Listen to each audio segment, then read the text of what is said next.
Hi, everyone. We start today with a quote with an author named Rick Schwartz. He says, "I've never really said, 'Why me?'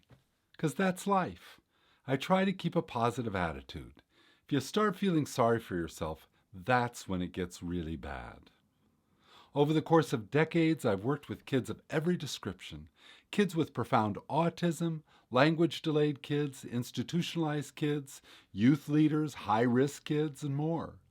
No matter what the challenge, I was constantly blown away by their resilience and spirit and their profound wisdom.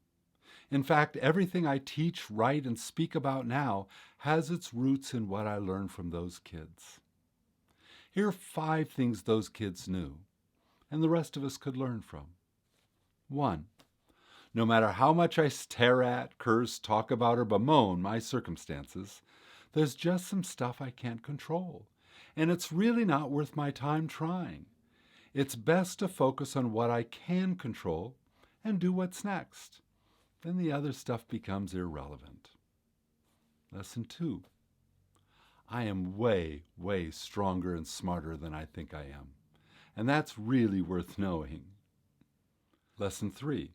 I'm still standing on 2 feet, despite the challenges I've faced. That means something. It's worth figuring out how I did it, so I can do it again. Lesson 4. When you're weird, whether that means socially awkward, have a weird sense of humor, look different, or just march to your own drummer, it's best to just be who you are.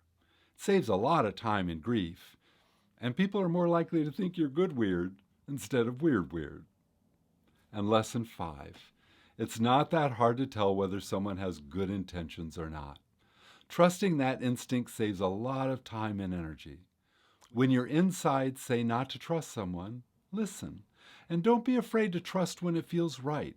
Those are the people who will hold you up. Pretty good stuff, right? And it's no accident that so many experts are coming to the same conclusions today. So, what have you learned? See you next week.